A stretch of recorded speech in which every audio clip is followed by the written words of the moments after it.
difficulty with the sign regulations is that when the sign regulations are drafted and as they're commonly understood, they're going to apply to single-family residential. So I think the assumption, on the face of it at least, is that why would you need to have provisions for signage in the residential districts? The problem is that churches are a use that's permitted by right. In a residential district, they don't require any kind of entitlement. They're permitted by right. And churches typically want some identification. Schools are commonly allowed in residential districts. The schools that are under construction, the Grand Star Elementary School and the middle school on Grand Street, those are located in an R1 district. And so that can become an issue. This is just an example. The only provision in this section of the code for freestanding signs or monument signs is this paragraph, which states one semi-illuminated or indirectly illuminated or non-illuminated detached sign per church, not more than 20 square feet on church premises. And so if it's not a church, what do you do? So we've tried to work through that, but it's been a source of difficulty.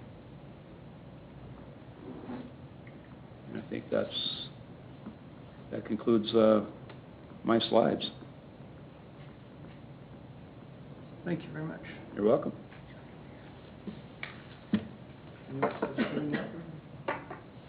No head spinning? All right, next on the agenda is the election of officers.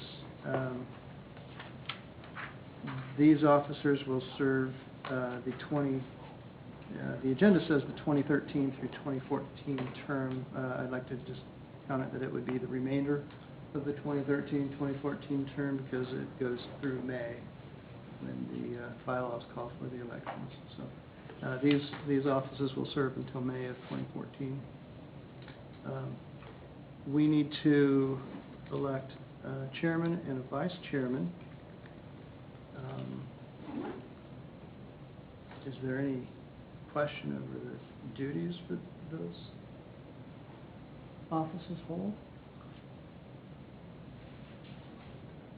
Do we have any nominations? I would like to nominate Adriana Vetter for chair. Okay.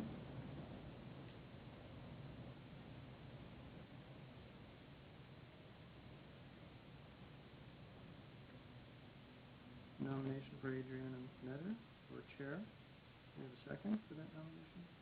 I second. Nomination and a second for Adriana Vetter to serve as chair for the remainder of the current term. Do we have any other nominations? Not hearing any. All in favor of Adriana Vetter serving as chair for the remainder of this term, please signify by saying aye. Aye. Any opposed? Okay. Adriana, congratulations. Thank you. Now for vice chair. Do we have any nominations for vice chair? I'd like to nominate Ray Kinsey. Nomination for Ray Kinsey for vice chair. I'll second that. We have a second. Any other nominations? All in favor?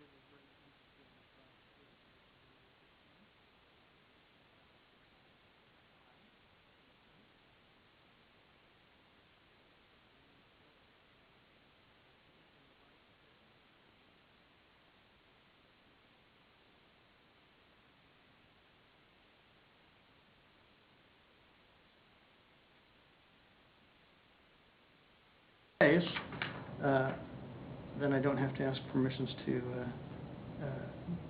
mention a few parting words. I don't know that these will be parting words because I'm serving until the mayor finds a replacement for me.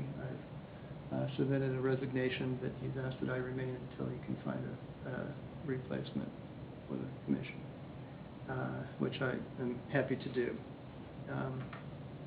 But just in case that these are parting words, I just wanted to mention a few things. And that would be, one, I highly recommend that you learn Golden versus Overland Park. A landmark decision that you will hear more than once on the Planning Commission. It sets out guidelines for what you can and can't do. Very good guidelines for things that you can consider when you're looking at things that will come before you. Very helpful. Highly recommend reading that opinion in the writings. There's a lot of writing on it explaining what it means. One thing that I want to mention is meeting etiquette. In my time on the Planning Commission, I've only seen a few instances where the etiquette of the meeting dipped below what I thought would be below an acceptable limit. Don't be afraid to enforce meeting etiquette. Our bylaws have statements in there about directing conversation through the chair, to the chair. That goes from the audience and for the commissioners and for staff. And the reason for that would be to eliminate crosstalk and multiple conversations so that everybody can hear what's going on. But it also helps to prevent, when people get emotional about a topic that comes before you, and they do, they may have had conversations with staff, and maybe they've just misunderstood things, or a lot of people will see things one way. And I've heard comments made that are inappropriate on a personal level, indicating, none of the staff that's here presently, but formerly, indicating that they had acted inappropriately. I mean, borderline libelous or slanderous comments indicating under the table of dealings and things like that. Don't hesitate to put a stop on that. You have the authority to stop and ask the chair to stop that line of comment. The chair has that, I believe, responsibility to ensure that happens and that it's addressed. It should not happen. Needs to be kept on a high level of etiquette. I think it's very important to mention that respect for your fellow commissioners is very important, but in the same respect, it's also very important that you have your own opinions and that you state them. That's why you're here. And if it differs, that's fine. That's great. That's good communication and good conversation. I've had differences of opinion with every commissioner that I've served with. And then on other items, we see eye to eye on it. It's very important. It's why you're here. Don't be afraid to have your own vision.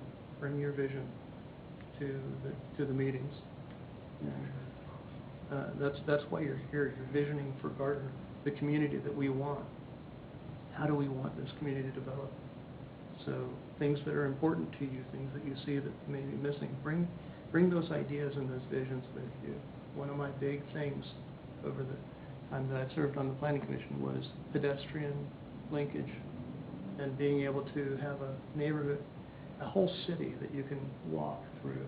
And so I was always watching for developments, and if they're missing sidewalks where people really can't walk through the neighborhood, connections to existing trails, things like that. So bring those visions and those ideas with you to the table. And something that has been important to me is the idea that we kind of sit between the city and the city.